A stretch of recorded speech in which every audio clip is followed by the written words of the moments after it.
Greetings, YouTube. I don't go to barbers. I don't really need to, but I do occasionally shave the back of my head because I got a little bit of fuzz back there.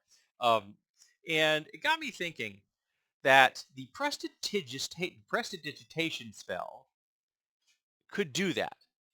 It would be the perfect thing for someone to use to trim hair. Now, if you look at the prestidigitation spell, and I'm looking at the Pathfinder First Edition version, most of the things it does only last for an hour, but it can dirty things, it can clean things, and it can move things, and all of those states persist.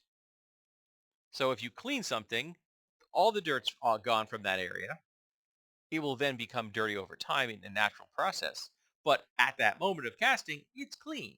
And if you want to soil something, say to make it look dirty so that people will think it's older and not brand new and something, that dirt will persist after the hour.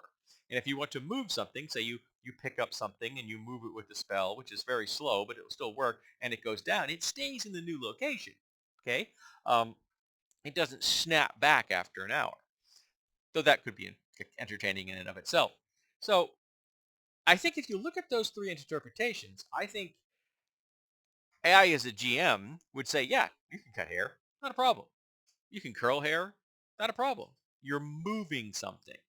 Now, in the case of hair cutting, you're removing something, but that's also what you're doing with cleaning something. So I don't have a problem with that. And it also got me thinking, pet cleaning. So how about there's an Arcane barber and cleaning service?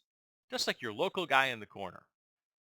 You come in there, they do a shave, they do a haircut, all of it using cantrips. The person casting them is a mage smith. It doesn't necessarily have to be a very powerful one. They're only cantrips. But of course, if you are a mage smith and you've got a few levels under your belt, that means you're going to have access to higher level spells, which means you might be able to do longer term things like, hair coloration that lasts, as long as a hair coloration would in our world. Or even of higher level, you could get ones in there that last forever. You could literally dye someone's hair and their hair would stay that way until someone dispels it. Um, which would be kind of funny in the right context. Suddenly, someone who has been boasting of having, uh, incredibly deep red hair, and someone dispels it and suddenly realize that they're actually very, very gray.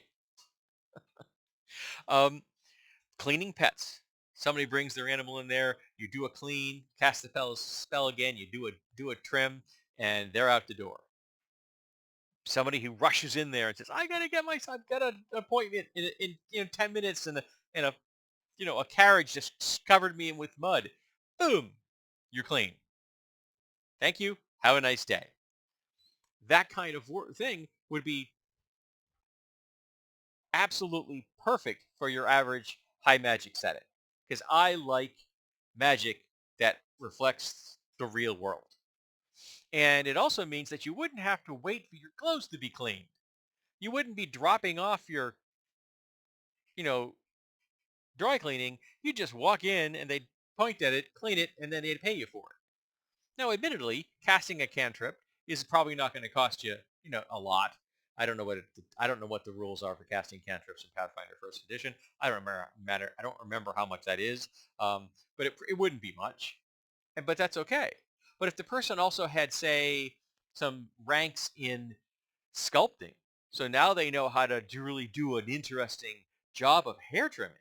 Now you've got a full-on hairstylist and you could charge a lot for that because they're not just coming for the action of cleaning their hair, but they're coming for your artistry as creating their own unique look. And if you could do that, all you have to do is envision it and it can make it happen, which is faster, but also far more fascinating because you could do things that way that you just can't do in our world uh, because you're limited to the tools you have available. But when you're using a cantrip, there are no tools. It's just pure magic. So I imagine magic would be able to accomplish things that tools can't. Maybe I'm wrong. There are some people out there that do a marvelous work when it comes to hair and makeup. True artisans. So the whole idea of there being an arcane barber and cleaning service really appeals to me. I think this is awesome. Um, so Have you ever used something like this? I've never used something like this, but that's definitely something that would be in any setting. I were to, to use, because it's it fits my vibe perfectly. It's right in there. Arcane cleaning and Barber. Awesome. Maybe they have competing uh, uh, places on the same block. Maybe there's an entire chain being run by one, high-level wizard or sorcerer, and they've got low-level mage smiths working for them doing this kind of thing. They are the people that run the place, and then, just like many places when it comes to hairdressing, the stylist is paying the place to rent that booth. Same thing. So you're renting a booth in their business, and they own an entire chain of them. We have chains of hairstylist places in the real world. Why couldn't you have them in a high fantasy setting, particularly if you have a big city? So let's talk about the use of the prestidigitation spell, which for some reason I am having a difficult time pronouncing today, and its use in cleaning and hairstyling.